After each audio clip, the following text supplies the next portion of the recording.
اللہ ذو الجلال نے اسی طرح حکم دیا ہے کہ ہم حج کریں، اور آج اللہ کی توفیق سے آپ لوگ اسی مناسک کو ادا کرنے کے لیے یہاں تشریف لائے۔ رسول اللہ صلی اللہ علیہ وسلم کا فرمان ہے، اسلام یہ ہے کہ آپ گواہی دو اللہ کے سوا کوئی عبادت کے لائق نہیں ہے، اور اس بات کی گواہی دو کہ رسول اللہ صلی اللہ علیہ وسلم اللہ کے سچے رسول ہیں، اور تم نماز کو قائم کرو اور زکوٰۃ کو ادا کرو اور روزہ رکھو اور حج کرو۔ یہی اسلام کے ارکان ہیں جس پر اسلام کی بنیاد ہے۔ اور ایمان یہ ہے کہ تم اس بات کی گواہی دو، تمہارا ایمان ہو اللہ پر، اللہ کے فرشتوں پر، کتابوں پر، انبیاء پر، اور آخرت کے دن پر، اور اسی طرح تقدیر کی خیر پر، تقدیر کی بھلائی پر، اور جو ہمیں نظر آتی ہے کہ اس کی شر ہے اس پر بھی ایمان لانا۔ رسول اللہ صلی اللہ علیہ وسلم کا جو خطبہ حجۃ الوداع تھا، اس میں یہ الفاظ موجود تھے، اے لوگو، تمہارا رب بھی ایک ہے، کسی کو کوئی فضیلت حاصل نہیں ہے، تمہارا باپ بھی آدم ایک ہے، کسی کو کوئی فضیلت حاصل نہیں ہے، نہ کسی عربی کو عجمی پر اور نہ کسی سرخ کو سیاہ پر کوئی فضیلت حاصل ہے۔ اللہ ذو الجلال نے تم پر حرام کیا ہے کہ تم قتل و غارت کرو، تم کسی کی عزت کو پامال کرو، کسی کا مال چھینو۔ جس طرح آج کے دن حرمت والا ہے، یہ مہینہ حرمت والا ہے، اور یہ دن حرمت والا ہے، اسی طرح انسان کی عزت اور مال اور اس کا خون حرمت والا ہے۔ اللہ ذو الجلال کی نشانیوں میں سے ایک نشانی یہ ہے کہ اللہ ذو الجلال نے زمین و آسمان کو بنایا ہے تو رنگ اور زبانیں بھی اللہ ذو الجلال نے بنائی ہیں، اس لیے کسی کو زبان کی وجہ سے، کسی رنگ کی وجہ سے کوئی فضیلت حاصل نہیں ہے الا بالتقوی۔ جس کو اللہ تقوی کی نعمت عطا کرتے ہیں وہی افضلیت کا حق رکھتا ہے۔ رسول اللہ صلی اللہ علیہ وسلم کے ذریعے یہ بات سمجھائی کہ تم اختلاف سے بچو، متحد ہو جاؤ، اتفاق سے رہو، اور اعتصام بحبل اللہ، اللہ کی رسی کو مضبوطی سے تھام لو، اور یاد کرو اس نعمت کو کہ تم دشمن تھے، اللہ ذو الجلال کی رحمت سے اللہ ذو الجلال نے تمہیں بھائی بھائی بنا دیا۔ اس رب کا حق یہ ہے جس نے اتنا بڑا انعام دیا ہے کہ اسی کی عبادت کرو، اور جس چیز کو اس نے حرام کہہ دیا اس کو حرام ہی سمجھو۔ اور اللہ ذو الجلال نے فرمایا کہ وہ ذات جس نے آپ کے ذریعے یعنی رسول اللہ صلی اللہ علیہ وسلم کے ذریعے امت کو جمع کیا ہے، اگر پوری دنیا کا مال و دولت بھی دے دیا جائے تو یہ محبت پیدا نہیں ہو سکتی۔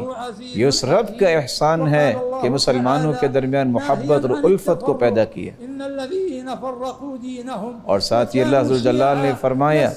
کہ جو تفرقہ بازی میں پڑے ہیں یہ حقیقت میں صحیح راستہ کھو چکے ہیں،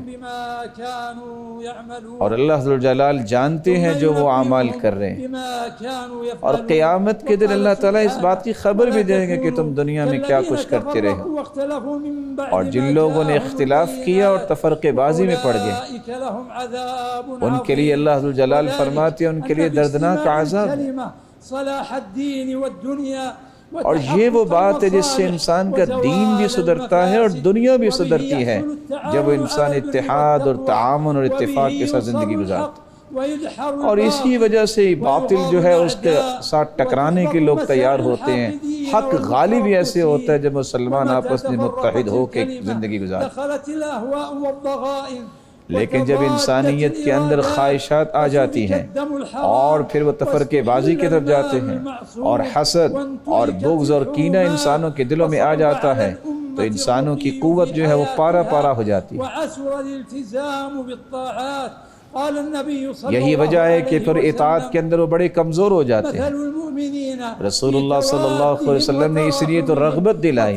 اور فرمایا کہ مسلمانوں کی باہمی محبت اور الفت اور تراحم کی مثال تو ایک جسم کی مثال ہے، اگر ایک عضو کو کوئی تکلیف ہوتی ہے تو پورا جسم بخار میں مبتلا رہتا ہے، اور پورا جسم جو ہے رات جاگ کر گزارتا ہے، بیدار رہتا ہے۔ اس لیے رسول اللہ صلی اللہ علیہ وسلم کو فرمایا کہ ایک دوسرے کے ساتھ تم مضبوطی کا باعث بنو، اور اس بات کو بھی جاننا چاہیے کہ یہ اتحاد و اتفاق اس لیے بھی ضروری ہے، امت کے حالات کس طرح دیگرگوں ہو چکے ہیں، ان حالات کو بہتری کا سفر کروانے کے لیے سب کو متحد ہونا چاہیے۔ ومن هنا أقام الشرع الضمانات الواقية والحصانات اور یہی وجہ ہے کہ اللہ ذو الجلال نے جو دین اتارا ہے وہ کتنا بڑا ضامن دین ہے. وہ یہ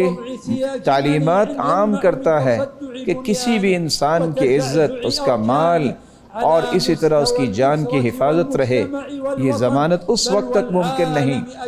جب تک اللہ اور اس کے رسول کے فرامین کی روشنی میں اتحاد و اتفاق نہ رہے.